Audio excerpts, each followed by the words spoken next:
Hi everyone, this है आशीष वाजपेयी और आज हम गाइस नया चैप्टर स्टार्ट करने जा रहे हैं दैट इज़ क्वाड्रेटिक इक्वेशन या आप उनको थ्योरी ऑफ इक्वेशंस भी बोल सकते हैं।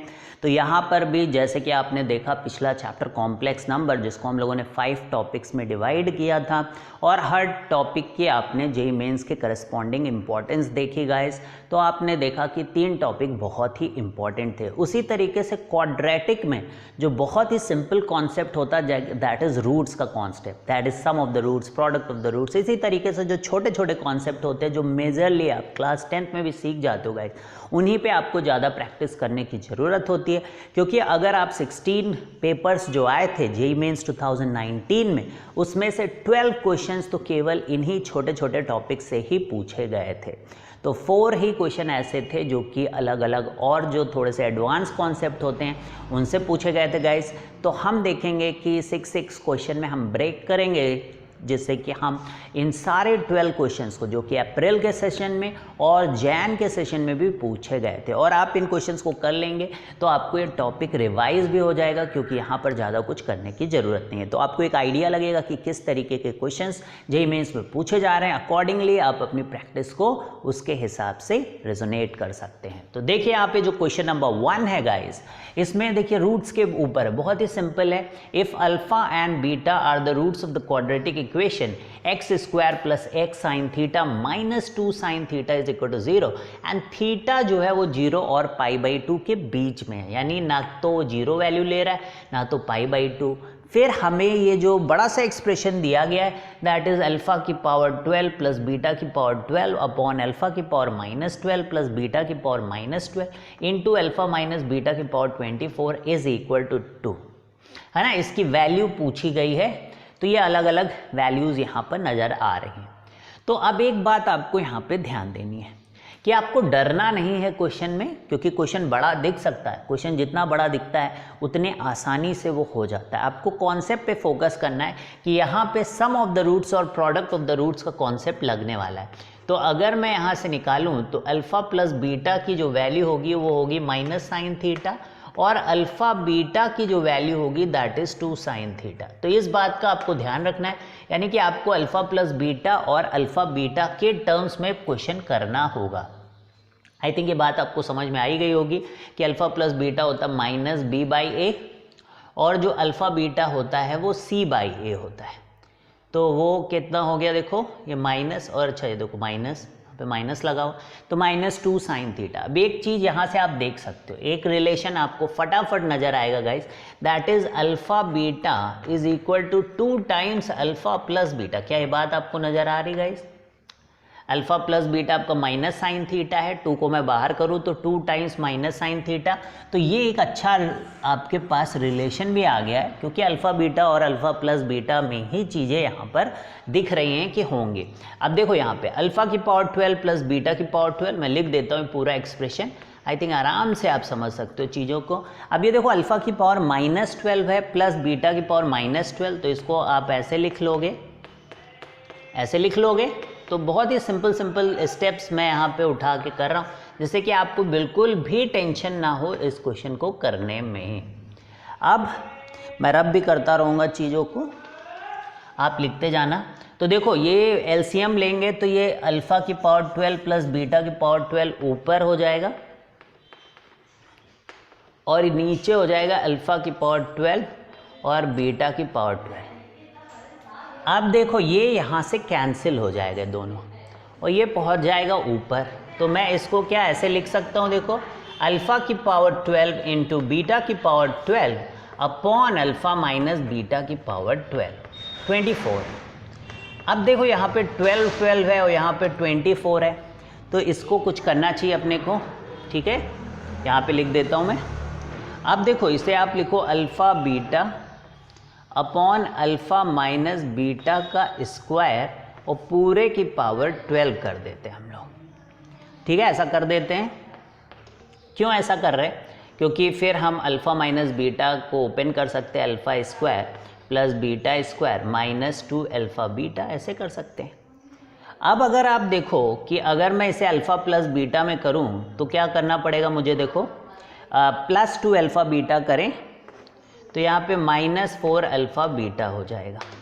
ऐसे लिख के और ये पूरी पावर आपकी 12 हो जाए। अब देखो this is alpha plus beta का होल स्क्वायर। अब यहाँ पर हम इसे ले जाएंगे and this will become alpha beta upon alpha plus beta का होल स्क्वायर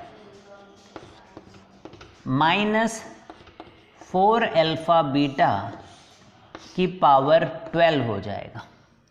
ठीक है, समझ में आ रहा है। अब अल्फ़ा बीटा और अल्फ़ा प्लस बीटा, अब देखो 2 यहाँ पे आप देखो कि 4 अल्फ़ा प्लस बीटा है आपके पास, तो 4 करूँगा तो मैं वहाँ पे 8 टाइम्स अल्फ़ा प्लस बीटा हो जाएगा कि नहीं। अल्फ़ा बीटा आपको दिया गया है 2 टाइम्स अल्फ़ा प्लस बीटा, और यहाँ पे देखो 4 है तो 4 से मल्टीप्लाई करोगे तो 8 हो जाएगा ना, यही मैं बता रहा हूँ। तो यहाँ पे मैं लिख देता हूँ 8 टाइम्स अल्फ़ा प्लस बीटा।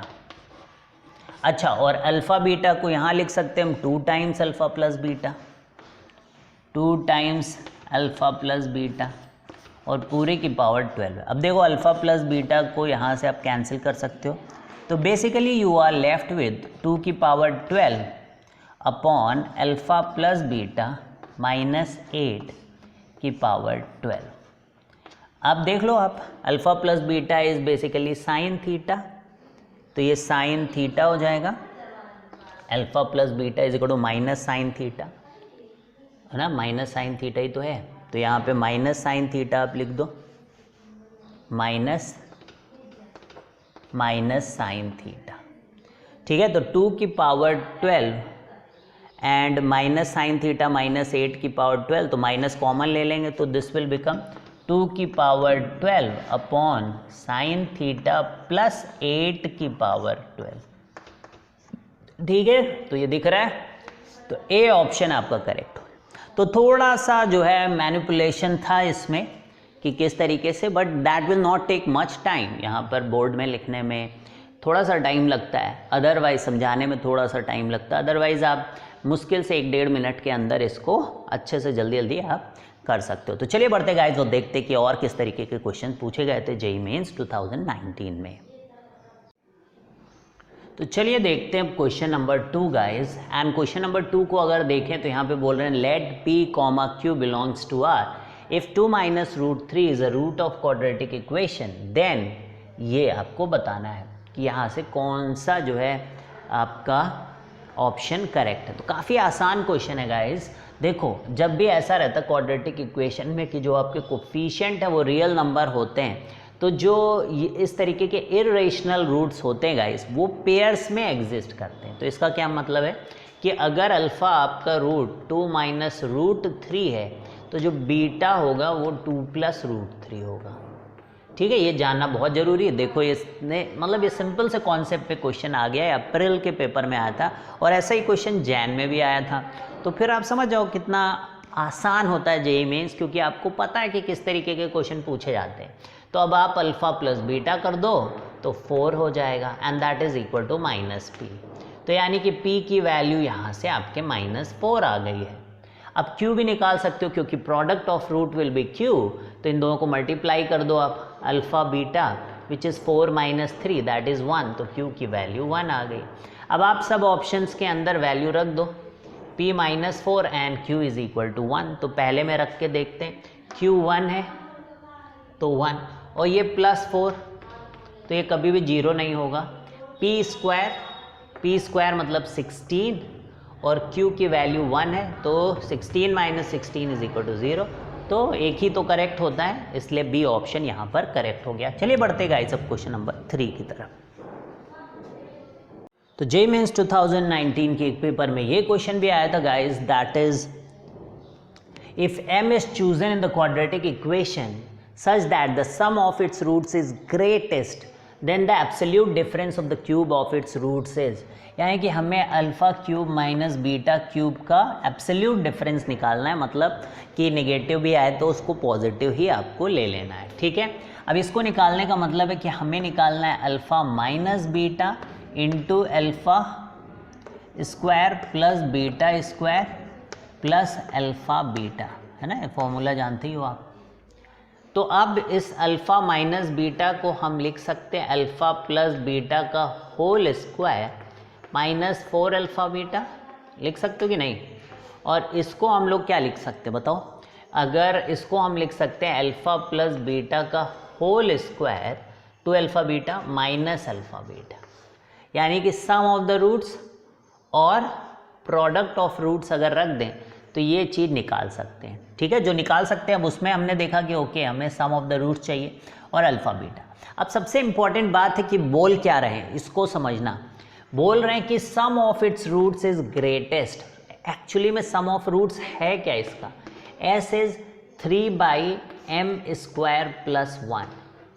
तो ये ग्रेटेस्ट है। ये कब ग्रेटेस्ट होगा? जब ये नीचे की क्वांटिटी स्मॉलेस्ट होगी। अब स्मॉलेस्ट कब होगा? किसी भी स्क्वायर, कोई भी स्क्वायर होगा वो स्मॉलेस्ट तब होता है जब उसकी वैल्यू 0 होती है। तो कितनी छोटी सी बात है, तो m यानी 0 होना चाहिए, तो हमारा s जो है वो 3 आएगा। s मतलब alpha plus beta is equal to 3।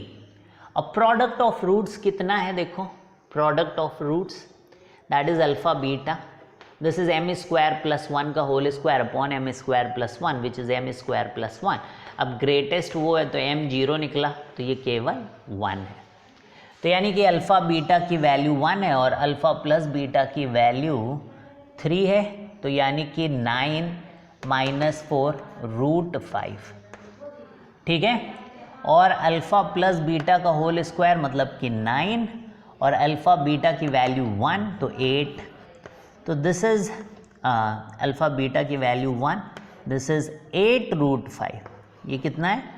8√5। 8√5 क्या कहीं दिख रहा है गाइस? यस, बी में दिख रहा है। तो चलिए बढ़ते हैं गाइस अब इसी के साथ हम लोग क्वेश्चन नंबर 4 की तरफ। तो चलिए देखते हैं क्वेश्चन नंबर 4। ये भी जेईई मेंस 2019 का क्वेश्चन है, अप्रैल में, जेईई मेंस 2019 अप्रैल।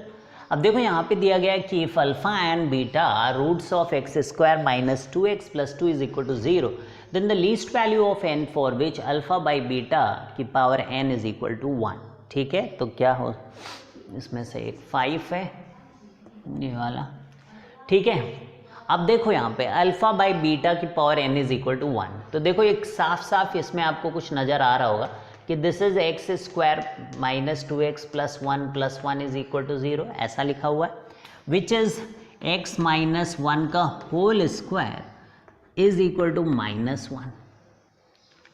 तो आयोटा स्क्वायर में इसको लिख सकता हूँ कि नहीं? आयोटा स्क्वायर -1 को लिख सकता हूँ।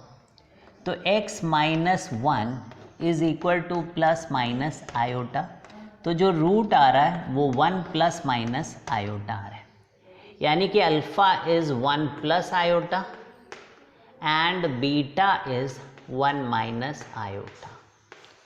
ठीक है, अब रख दो यहाँ पे वैल्यूज, 1 प्लस आयोटा अपॉन, ठीक है, और क्या है 1 माइनस आयोटा, दिख रहा है आपको, कि power n is equal to 1। अब इसको सॉल्व कर लेते हैं, तो आपको पता है रेशनलाइज करोगे आप, 1 प्लस आयोटा का whole square upon 1 square minus iota square, 1 square minus iota square इसको टू -2 हो गया, और ये पूरा n है। अब इसको ओपन करोगे तो 1 plus iota square plus 2 iota upon 2 की पावर n, ये तो 0 हो जाएगा बिकॉज आयोटा स्क्वायर -1 होता है, 2 नीचे कट जाएगा, सो दिस इज आयोटा की पावर n। अब आयोटा की कितनी पावर इसमें से जो लीस्ट है जो इसको 1 करेगी, that is n is equal to 4, है ना, ये तो पता ही होगा। आयोटा स्क्वायर इज -1, तो iota square into iota square -1 into -1 +1 होता है, तो इस तरीके से n की वैल्यू 4 हो जाएगी। तो चलिए बढ़ते गाइस अब क्वेश्चन नंबर 5 की तरफ। तो चलिए बढ़ते अब हम लोग देखते हैं क्वेश्चन नंबर 5, और ये भी देखो सिंपल से कॉन्सेप्ट पे है, that is nature of root पे क्वेश्चन देख रहे हैं अब हम लोग। तो क्वेश्चन ये है, the number of integral values of m, यानी कि m की कितनी इंटीजर वैल्यूज होंगी for which the given quadratic equation has no real roots. अब कितनी रूट्स हैं, देखो कितनी वैल्यूज़ हैं, बोल रहे हैं 3 है, 1 है, 2 है, इनफाइनाइट, ये m की वैल्यूज़ आपको बतानी है। और आपको पता ही होगा कि जो क्वाड्रेटिक इक्वेशन होती है उसकी रियल रूट्स कब होती है, जब उसका डिस्क्रिमिनेंट ग्रेटर दैन 0 होता है। इक्वल रूट्स कब होती है, real and distinct D greater than 0, equal and real D is equal to 0, और जब रियल रूट्स नहीं होती हैं तो बच्चा जानता है कि डी लेस दैन 0 होता है ना। तो बहुत ही सिंपल से कॉन्सेप्ट पे है, इसका मतलब आपका एल्जेब्रिक कि आप इसका एल्जेब्रा का जो एक्सप्रेशन है उसको सॉल्व कर पाते कि नहीं, यही केवल चेक किया जा रहा है, क्योंकि ये तो सबको ही मालूम है क्लास 10 से कि रियल रूट नहीं होने का मतलब है कि डिस्क्रिमिनेंट जो है वो निगेटिव होना चाहिए। तो वो होता है बी स्क्वायर माइनस 4ac। तो बी आप यहाँ देख सकते हो -2 टाइम्स 1 + 3m, यानी कि इसका स्क्वायर करेंगे हम लोग तो 1 + 3m का होल स्क्वायर है ना, ये बी स्क्वायर हो गया। -4ac यानी कि -4, और a है 1 + m², और c कितना है गाइस 1 + 8m, और ये आना चाहिए आपका लेस दैन 0, मतलब इनइक्वालिटी सॉल्व करनी पड़ेगी आपको to find out the roots of, यानी कि m की कितनी वैल्यूज़ होंगी। अच्छा 4 तो देखो आपका अभी से कॉमन है, तो 4 हटा दें हम, यहाँ पे भी 4 है, यहाँ पर भी 4 है, तो हटा देते इसको, और यहाँ पर भी देखो 4 है तो इसको माइनस कर देते हैं, हटा दिया यहाँ से, ठीक है, पॉजिटिव वैल्यू है, इसको हटाने से इनइक्वालिटी पे कोई फ़र्क नहीं पड़ेगा। अब स्क्वायर कर लेते हैं इसको, तो दिस इज़ 1 + 9m² + 6m, ठीक है, और इसको अंदर मल्टीप्लाई कर लो, 1 + 8m + m² + 8m³ less than 0, minus को अंदर भेज दो तो 1 + 9m² + 6m इधर आ जाते हैं, -1 - 8m - m² लेस दैन 0, ठीक है। अब देखो कुछ कट पिट रहा है, 1 गया 1 गया।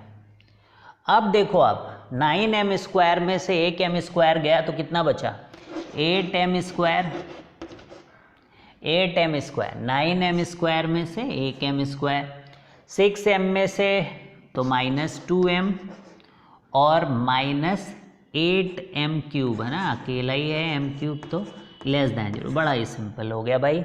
अब इसमें से देखो क्या क्या कॉमन हो रहा है, 2 कॉमन हो रहा है, 2 को हटाओ यहाँ से, और m भी कॉमन ले लेते, तो 2 × m कॉमन ले लिया, और माइनस भी कॉमन ले लेते हैं, तो देखो ये जो चीज़ है ये बचेगी 4m², और 2m में से 2m ही कॉमन ले लिया तो ये बच गया +1, इसमें से आपने 2m ले लिया कॉमन -2m, तो दिस इज -4m, ये हो गया, and this whole thing is less than 0, don't forget about that. तो 2 तो हटा दिया हमने, -m, 2m - 1 का whole square is less than 0। अब देखो ये तो पॉजिटिव ही है गाइस, है ना, तो ये हमारे काम का नहीं, यानी कि आ गया कि m जो है -m इज लेस दैन 0, यानी कि m जो है वो ग्रेटर दैन 0। अब m ग्रेटर दैन 0 के कितने इंटीजर वैल्यूज़ पॉसिबल है गाइस, तो ये तो इनफाइनाइट वैल्यूज़ पॉसिबल हैं, तो यानी कि डी ऑप्शन यहाँ पर हमारा इनफाइनाइट हो जाता है। तो एक और क्वेश्चन करेंगे, क्योंकि इस टॉपिक से 12 क्वेश्चन आए थे गाइस 16 पेपर्स के अंदर, तो आप समझ सकते हो कितना इंपॉर्टेंट टॉपिक है। तो एक क्वेश्चन और करेंगे जिससे कि 2 वीडियो में हम लोग ये सारे 12 क्वेश्चन डिस्कस कर पाएँ। तो चलिए देखते हैं क्वाड्रेटिक एक्सप्रेशन का ये क्वेश्चन, जो कि 6th क्वेश्चन है, और इस तरीके के क्वेश्चन काफ़ी पूछे जाने की संभावना है पेपर के अंदर, क्योंकि इसके अंदर आपको इनइक्वालिटी भी आनी चाहिए, कंडीशंस भी पता होनी चाहिए। तो देखिए क्या कह रहे हैं कि the number of integral values of m for which the quadratic expression 1 + 2m × x² - 2 times 1 + 3m × x + 4 times 1 + m where x belongs to r is always positive। तो आपको इसको हम लोग ग्राफिकली कर सकते हैं कि क्वाड्रेटिक कब पॉजिटिव होगा। अब देखो क्वाड्रेटिक जो भी ऐसा रहेगा वही पॉजिटिव होगा हमेशा। तो ऐसा होने के लिए ax² + bx + c जो होता है उसका a क्या होना चाहिए, पॉजिटिव होना चाहिए। जब a पॉजिटिव होगा तभी ओपनिंग अपवर्ड्स पैराबोला बनेगा। ठीक है, समझ में आ रही बात। और देखो इसके रूट्स एग्जिस्ट नहीं कर रहे क्योंकि ये एक्स एक्सिस है तो जीरो तो होगा नहीं, तो हमेशा पॉजिटिव होने के लिए यानी कि हमेशा ऊपर रहेगा, यानी कि डी निगेटिव होना चाहिए। जब रूट्स रियल रूट्स नहीं होते तो क्या एक्सप्रेशन होता हमारे पास, डी लेस दैन जीरो। तो यानी कि ये दो चीज़ें अगर जो भी m की वैल्यू सेटिस्फाई कराएगी वो हमारा आंसर हो जाएगा। ठीक है, तो बस यही करना है हमें, a ग्रेटर दैन जीरो और d लेस दैन जीरो। ठीक है, तो ग्राफ बना के आपने इस बात को समझ लिया है। अब देखो क्या करेंगे, अब हम क्या करते हैं कि एक्स स्क्वायर का जो कोफिशिएंट है उसको पॉजिटिव कर देते हैं। तो एक्स स्क्वायर माइनस 2 टाइम्स, इससे डिवाइड कर देंगे हम लोग 1 + 2m से, 3m अपॉन 1 + 2m। ऐसा करने से क्या फ़ायदा हुआ हमें कि जो एक्स स्क्वायर का कोफिशिएंट है वो पॉजिटिव हो गया। ठीक है, एक्स स्क्वायर का कोफिशिएंट क्या हो गया हमारा, पॉजिटिव हो गया। So this is 1 + m times 1 + 2m। ठीक है, अब ये हमारा पॉजिटिव होना चाहिए हमेशा। ठीक है, for all x belonging to r। अब आपको दिख रहा है कि x हमेशा पॉजिटिव है, यानी कि d जो है वो लेस दैन जीरो होना चाहिए। तो d क्या है, b², यानी कि 1 + 3m अपॉन 1 + 2m का होल स्क्वायर। ठीक है, और 4 भी है ना, -2 का भी स्क्वायर होगा। -4, a तो 1 हो गया और c है ये, that is 4 times 1 + m upon 1 + 2m। ठीक है, अब देखो यहाँ पे 1 + 2m का होल स्क्वायर है, तो एक काम करो इधर भी 1 + 2m का होल स्क्वायर कर दो। तो ये मतलब ऊपर नीचे मल्टीप्लाई कर दो 1 + 2m से। ठीक है, तो बस यही इनइक्वालिटी हमको सॉल्व करनी है। अब हम क्या करेंगे, देखो इसको गायब कर देंगे, 1 + 2m का होल स्क्वायर इधर भी है इधर भी है, तो ये तो पॉजिटिव है तो इसको हटा देते हैं। न्यूमरेटर निगेटिव होना चाहिए अगर डिनोमिनेटर पॉजिटिव है तो। अब एक चीज़ और देखो कि 4 भी गायब कर सकते हैं हम लोग, पॉजिटिव क्वांटिटी है, 4 भी हटा दो। तो यानी इस इनइक्वालिटी को आपको सॉल्व करना है। तो बस ओपन करो इसको, 1 + 9m² + 6m, यहाँ से ये आ गया, माइनस मल्टीप्लाई करो इनको, 4 ऐसा करते इसको बाहर ही रखते, तो ये 1 आएगा प्लस 2m आएगा प्लस m आएगा और 2m² आएगा। ठीक है, ये आएगा। अब 1 + 9m² + 6m माइनस ये कितना हो गया, 3m। ठीक है, तो -4 -12m -8m², this is less than zero. ठीक है, अब सब देख लो यहाँ पे, 9m² - 8m², एक m² बचा, 6m - 12m -6m बचा, क्वाड्रेटिक बच रही अपने पास, और 1 - 4 -3, ये क्वाड्रेटिक हमें इनइक्वालिटी सॉल्व करनी है। इसको मैं रब कर देता हूँ, सारा नोट कर लीजिए आप। ठीक है, तो समझ में आ गया होगा, सिंपल सा कॉन्सेप्ट था, दिमाग कुछ भी नहीं लगाना, एकदम बेसिक क्वेश्चन है। ठीक है, इतना आपको आना ही चाहिए। अब देखो, अब इसको हम लोग सॉल्व करेंगे, तो इसको हम लोग क्या करें, फैक्टराइज तो होगा नहीं है, 3 के ऐसे फैक्टर्स की 6 बन जाए, तो इसमें हम लोग धराचार्य मेथड लगा के इसको रूट्स निकाल लेते हैं। तो 6 - b + √b² which is 36 -4a 1 है और -3 यानी कि कितना था, 4 था, हाँ 12 हो गया यहाँ पर, अपॉन 2a यानी कि 2, तो ये 48 हो गया, यानी कि 6 ± √48 अपॉन 2, तो 12 4 जा 48 या 16 3 जा, तो 6 ± 4√3 डिवाइडेड बाई 2 है ना, 2 से डिवाइड कर दो, तो रूट्स जो आ रही वो आ रही 3 ± 2√3, यही आएगा। यानी कि 2 रूट्स हैं हमारे पास m, यानी ये m ऐसे फैक्टराइज हो गया है, m - 3 - 2√3 ना, माइनस 2√3 और दूसरे ब्रैकेट में आपके पास m प्लस 3 माइनस 3 प्लस 2√3, ठीक है, और ये है लेस दैन 0। तो देखो जब भी लेस दैन 0 होता है तो जैसे ये वाला नंबर है, ये छोटा नंबर है, 3 माइनस ऑफ 3 प्लस 2√3 है ना, एक रूट ये है, तो माइनस कहाँ है, ये भी माइनस, ठीक है। तो एक रूट तो हमारा है 3 माइनस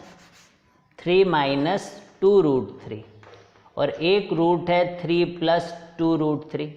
तो लेस दैन 0 में बिटवीन द रूट्स होता है, क्योंकि ये प्लस है, ये माइनस है और ये प्लस है, तो इन दोनों के बीच के जितने रूट्स इंटीजर आ रहे होंगे वो हमारे वैल्यूज हैं। तो number of integral values of m for which the quadratic equation is positive. तो अब आपको देखना है कि इनके बीच में कितने इंटीजर आ रहे हैं, ठीक है। तो पता करते हैं कितने इंटीजर आ रहे हैं आखिर। तो 3 प्लस 2√3, तो 1.73 होता है, 1.713,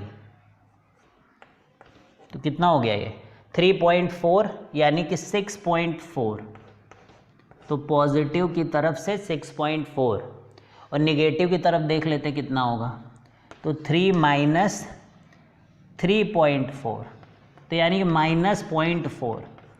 तो -0.4 से लेकर 6.4 तक कितने इंटीजर है, तो 7 इंटीजर है, क्योंकि 0 1 2 3 4 5 और 6, तो 7 इंटीजर्स हैं हमारे पास, ठीक है। तो समझ में आया, मतलब इस तरीके के कॉन्सेप्ट्स आपको पता होने चाहिए। अगर आपने बेसिक लेवल पे भी पढ़ाई की है गाइस क्वाड्रेटिक है, आपने देखा यहाँ पर हमने कोई भी ऐसा काम नहीं किया है जो कि बहुत ही मुश्किल हो, सब चीज़ें काफ़ी आसान थी। रूट्स के ऊपर क्वेश्चन थे, नेचर ऑफ रूट्स के ऊपर क्वेश्चन थे, और अभी हम लोगों ने क्वाड्रेटिक एक्सप्रेशन का क्वेश्चन देखा है।